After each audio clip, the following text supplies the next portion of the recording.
Your city, your stories. Celebrating the people and places that make Houston shine. It's Great Day Houston. Up next, we know pumpkin works in pie, but what about in a classic Mexican dish? The king of pumpkin spice himself, Chef Brian Tice, shows us his new recipe, the holy Pumpkin Mole Enmoladas.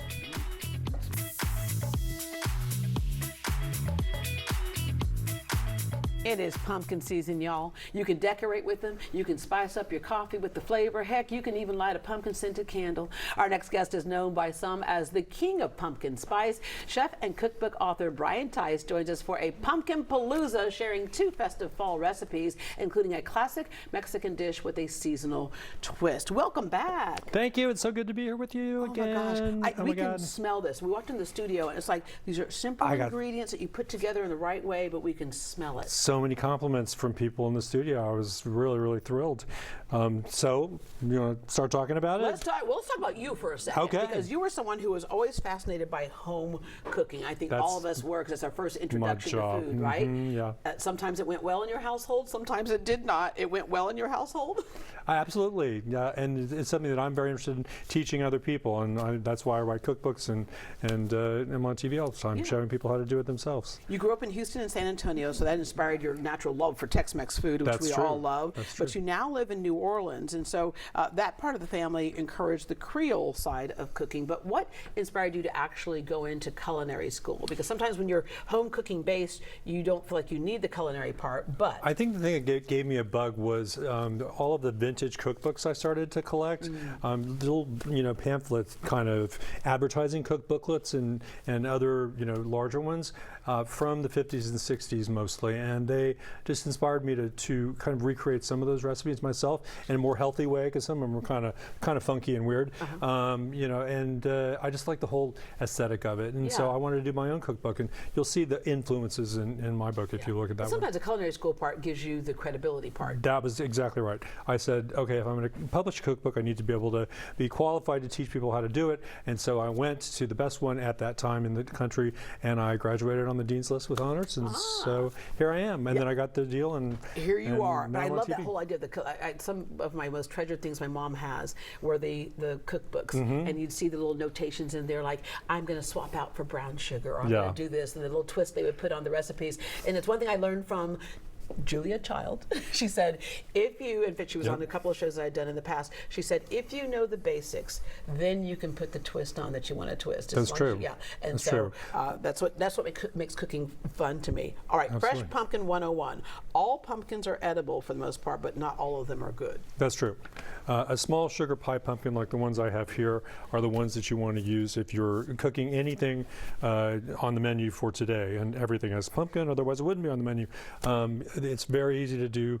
All you do is cut them in half, put them down on a piece of aluminum foil in a 400-degree oven for 40 minutes, and then you can put it through the puree it through the food processor, and be like what you get in a can of puree. Well, because the nice thing is we can get some good pumpkin puree out of a can, right? Yeah. All right, let's go through some of these recipes. That's the easy way to do it, and that's the way I did it for both these recipes. Yeah. All right, let's go through some of these recipes. Sure.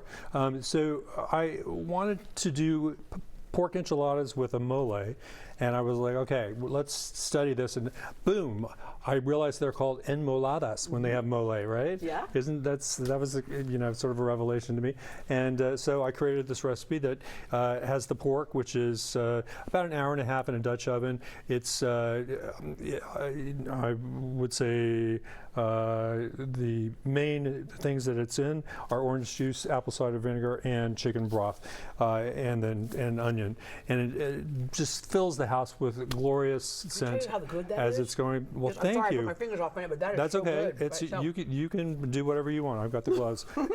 The food is yours.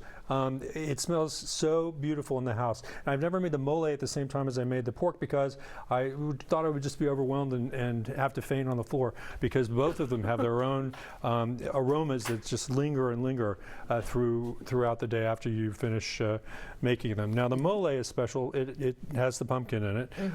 It's special because it doesn't take all day long, and dozens and dozens of ingredients like a authentic, Central Mexican mole might do. This takes 20 minutes. I mean, wow, I toast. Yeah, you're saying a lot there because you're right. Mole traditionally it could be all day. Yeah, exactly. I have about 12 ingredients. It takes about 20 minutes, and I really like the way it turned out. And it's beautiful with the pork. Do you want to put an enmolada together? So you could make it as a casserole like enchiladas, but I sort of like them open-faced, which I think is traditional for an enmolada. Now you want to put the sauce on first. Okay. Kind of spread it out there. And then I got you a spoonful of pork. I'll help you out here. Okay. Boom. All right. Then you want to put more mole sauce on the top. Okay. And then you can hit it with some toasted sesame seeds. Boom. Those are really good on it. For flavor and texture. If you like a little red onion, there you go. I don't know what you think about cilantro. Is it a sin or a win? No, it's a win. It's a win, okay. I've got my little hands happening here. And then the guac and the beans can be on the side or not. I would add some sour cream to this too. Okay. And then you can roll it up and give it a bite if you like. Okay, here we go. There we go. See, I'm going to try to do this nicely on TV, but here we go. So eat it like taco style. Yeah, right? exactly. That is so good. Really? Thank you. I'm so glad. With the corn tortilla, right? Which Yeah, corn tortilla is very important to me, I think. Oh, and then squeezing lime on top is important as well. Yes, I love these napkins. These are very rare. I can't find them anymore. So you're getting a special napkin. No. They're special for you. Use one. And I forgot to squeeze lime on it, so I'll just do this right here because I'm used to doing this. Nice. Way to go. All right, there we go. I love that. All right, so you also have these I have my little cupcakes pumpkin spice cupcake minis.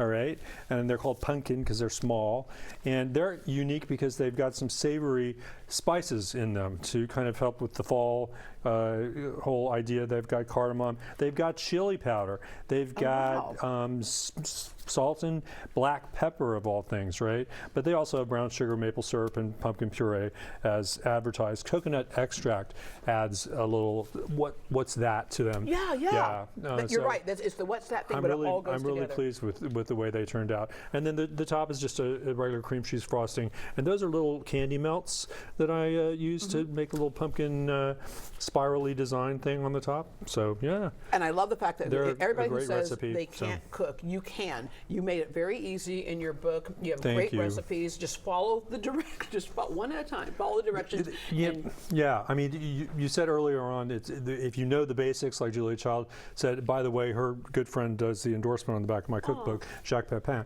Wonderful man. If you know the basics, you can kind of just, get your way through it. Except for baking recipes where you have to be really specific. More science. Yeah, but I would also say you follow the instructions the first time you do a recipe, and then you can diverge from, and be creative your own ways. Yeah. Thank you so much for dropping by this morning. The king of pumpkin spice. Well, I didn't raise my hand, but that seems to be my reputation now. It is. All right. To learn more about Chef Brian Tice and for a link to the recipes featured on this segment, visit greatdayhouston.com and we'll connect you. And I'm telling you, this is so delicious, whether you want it for breakfast, lunch, or dinner. Thank you. I love you.